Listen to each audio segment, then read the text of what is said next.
पहले पार्ट में हमने देखा कि एम हेमेल कहते हैं कि the order has come from Berlin to teach only German in the schools of Alsace and Lauren.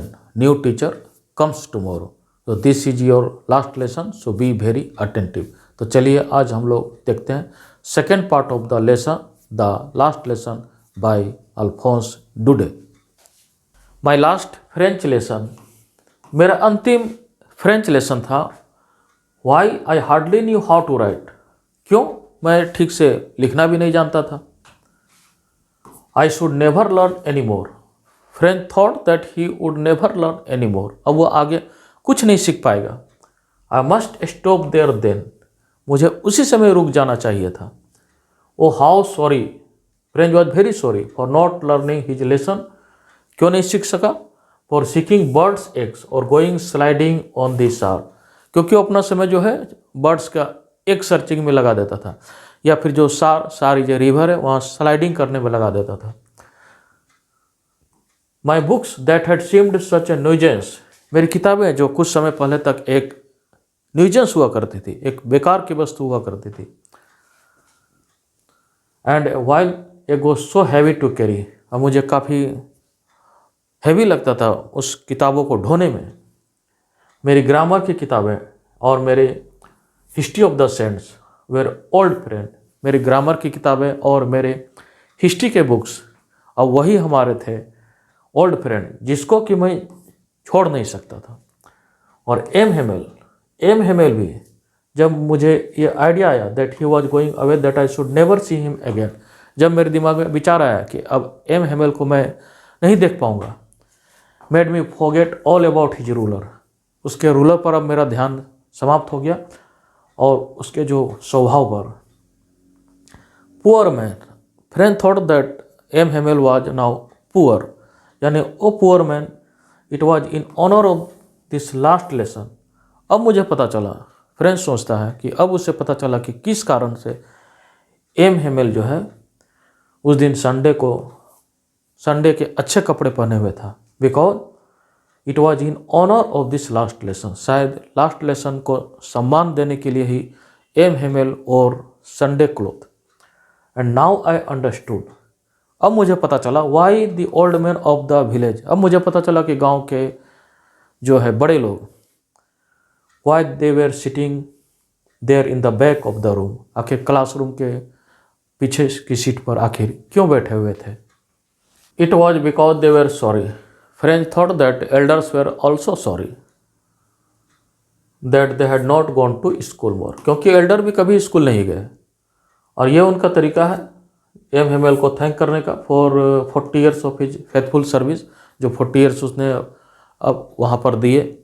और ये showing there respect for the country, उस कंट्री के लिए भी ये रिस्पेक्ट है जो कि अब उसका नहीं है। यानी जो लॉरेन है और आपका अल्सेस है, now they were not the part of France.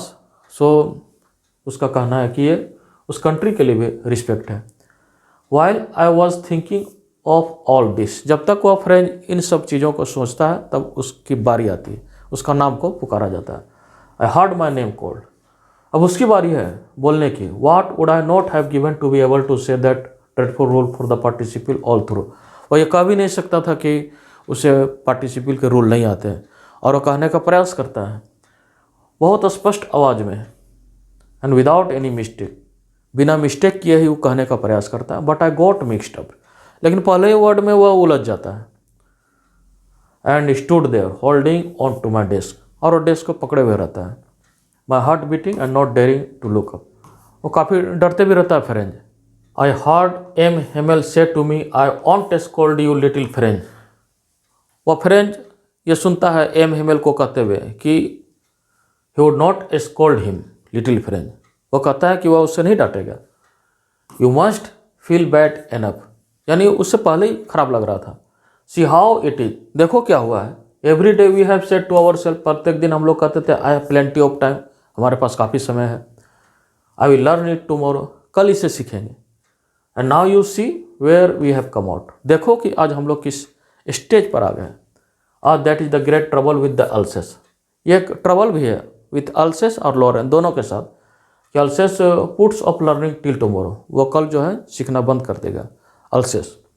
Now this fellows out there will have the right to say to you, और जो लोग वहाँ रहेंगे वे they will ask you how is it you pretend to be French man, you pretend yourself as a French man but you can not speak nor you can write your own language. तुम अपने आप को French man कहोगे लेकिन ना तो तुम बोल सकते हो फ्रेंच लैंग्वेज और ना ही लिख सकते हो। You are not the worst, लेकिन तुम ही केवल वर्स्ट नहीं है, we all a great deal to reproach, हमें भी इसके लिए रिप्रोच करना चाहिए। योर पेरेंट्स, क्योंकि तुम्हारे पेरेंट्स भी कभी एंक्शस नहीं रहे तुम्हें सिखाने के लिए। They prefer to put you to work, यानी parents also prefer to work on mill और फार्म, यानी पेरेंट्स भी उसे बच्चों को फार्म और मिल में भेज देते थे to earn some money. And I have been to blame also. M Hamel said that he also been to blame himself. M Hamel कहते हैं कि उसे अपने आप को भी ब्लेम करना चाहिए। Have I not often sent you to water my flower instead of learning your lesson, क्या मैंने भी तुमको कभी पानी पटाने के लिए नहीं भेज दिया लेसन को पढ़ाने के बदले। And when I wanted to go fishing did I not just give you a holiday, और यदि जब मैं फिशिंग के लिए जा रहा था तो क्या मैंने तुमको छुट्टी नहीं दे दिया। Then from one thing to another, एक चीज़ से दूसरे चीज़ों पर जाते हुए M Hamel went on to talk of the French language. M Hamel now talk about the French language. M Hamel का कहना है कि जो फ्रेंच लैंग्वेज है it was the most beautiful, clearest और logical, that you must guard it among us and never forget it. इसकी सुरक्षा करनी चाहिए और कभी नहीं भूलना चाहिए। Because when a people are enslaved, जब लोग प्रिजन में चले जाते हैं तो ये भाषा जो है उससे प्रिजन से बाहर निकालती है, ये उसके लिए की का काम करती है। It had the key to their prison. Then you opened a grammar की किताब को खोलते हैं और उससे एक लेसन पढ़ा देते हैं। And I was amazed to see how well I understood it, और मुझे काफ़ी आश्चर्यचकित हुआ कि मैं इस लेसन को काफ़ी अच्छे से समझ गया। ऑल ही सेड, जो भी उसने बताया इतना आसान था कि मैं उससे काफ़ी अच्छे तरीके से सुना। I had never listen, French का कहना है कि ही हैड नेवर लिसन, वो कभी ध्यान से लेसन को कभी सुना ही नहीं, और ना ही he had explain everything with so much patience, और ना ही एम हेमेल उससे कभी पेशेंस के साथ लेसन को पढ़ाए। It seemed almost as if the poor man wanted to give all he knew before going away. ऐसा मालूम पड़ता था कि एम हेमेल जितना जानते हैं सारा कुछ जो है बता के जाना चाहते हैं। And to put it all into our heads at one stroke, सारा चीज़ एक ही बार दिमाग में डाल देना चाहते हैं। ग्रामर के बाद we had a lesson in writing, grammar के बाद we had a lesson in writing that day. उस दिन एम हेमेल नई कॉपियाँ लाए थे, उसे ब्यूटीफुल राउंड हैंड से लिखा हुआ था फ्रांस अल्सेस फ्रांस अल्सेस। उस कॉपियों में पहले से लिखा हुआ था फ्रांस अल्सेस, और वे जो है एक लिटिल फ्लैग्स के जैसा पूरे क्लासरूम में वितरित हुए थे। Hung from the rod at the top of our desk, you ought to have seen, आपको तो जरूर उससे देखना चाहिए था उस समय का क्लासरूम, ये कैसे वन सेट टू वर्क, सभी लोग कितने शांतिपूर्ण तरीके से उसको लिख रहे थे। The only sound was the scratching of the pen, एक ही आवाज़ सुनाई पड़ रहा था केवल पेपर में, पेन का स्क्रैचिंग। एक बार जो बीटल्स भी है, एक इंसेक्ट जो है वहाँ भी उड़ के आता है, लेकिन नो बॉडी पेड, कोई उस पर ध्यान नहीं देता है। छोटा से छोटा बच्चा भी अपना जो ट्रेसिंग पेपर पर जो फिश का हुक्स वो ऐसा बनाता है जैसे वह भी फ्रेंच सीखना चाहता था। The roof the pigeons cooed very low, जब छत पर जो पिजन्स जो है अपना गीत गाती है, I thought to myself, French सोचता है कि will they make them sing in German, क्या पिजन्स को भी वे लोग जर्मन भाषा सिखाएंगे। Whenever I looked up from my writing, जब वह लिखते लिखते ऊपर की ओर देखता है, वह देखता है कि एम हेमेल अपने चेयर पर एकदम मोशनलेस पड़े हुए हैं और एक चीज़ों से दूसरे चीज़ों को देख रहे हैं। ऐसा मालूम पड़ता है he wanted to fix his mind just how everything looked in that school room. वह सारे चीज़ों को अपने दिमाग में बैठा लेना चाहते हैं कि आखिर स्कूल रूम में जो सामान है कैसा दिखाई पड़ता है, क्योंकि for 40 years he had been in there in the same place, क्योंकि 40 ईयर्स से वह उसी स्थान पर थे। बाहर में गार्डन है और ठीक सामने में class. Only the desk and benches had been worn smooth, केवल डेस्क और बेंच ही पुराना हुआ है बाहर में अखरोट के पेड़ हैं जो कि अब बड़े हो चुके हैं, और होपवाइन जो उसके खिड़की में डबल राउंड कर चुका है। How it must have broken his heart to leave it all. सभी चीज़ों को छोड़कर जाना है एमएमएल को, निश्चित रूप से उससे अच्छा नहीं लग रहा है। नीचे जो है पैकिंग देयर ट्रंक्स, उसके जो सिस्टर है नीचे जो ट्रंक्स को पैकिंग कर रहे हैं, for they must leave the country next day, क्योंकि उन लोगों को कल जो है कंट्री यानी उस कंट्री को छोड़ करके दूसरे देश जाना है।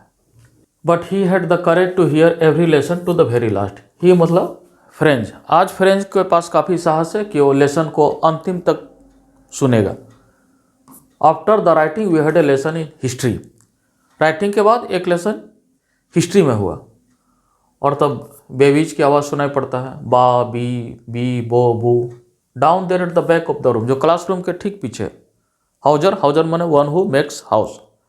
हाउजर जो है had put on his spectacles, चश्मा पहन लिया है, और अपने हाथों में प्राइमर, प्राइमर मतलब एक इंग्लिश सिखाने की प्राइमरी क्लास में चलने वाली जो पुस्तक, उसको हाथ में ले लिया और उसे पढ़ रहा है। You could see that he too was crying, वह भी रो रहा था, काफ़ी इमोशन में था। And it was so funny to hear him that we all wanted to laugh. उसको इस तरह से पढ़ने का तरीका था कि फ्रेंच कहता है कि उसे कभी हंसी भी आ रहा था और कभी रोना भी। How will I remember it the last lesson, और उसे कितना अच्छा से उस दिन फ्रेंच जो है लास्ट लेसन को सुना। All at once the church clock struck 12, घड़ी में 12 बजते हैं।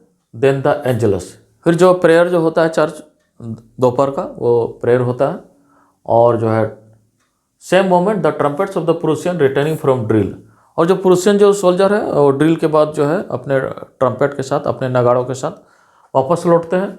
ठीक स्कूल के जो है खिड़की के ठीक नीचे एमएमएल स्टूड अप, एमएमएल जो है चेयर से खड़े हो जाते हैं और वो नीचे देखने का प्रयास करते हैं। I never saw him look so tall, ये जो है फ्रेंच का कहना है कि वो उतने उदास कभी भी एमएमएल को नहीं देखा था। My friends said he but something choked him, he could not go on. MML कुछ कहने का प्रयास करते हैं माई फ्रेंड्स, लेकिन आगे नहीं बोल पाते।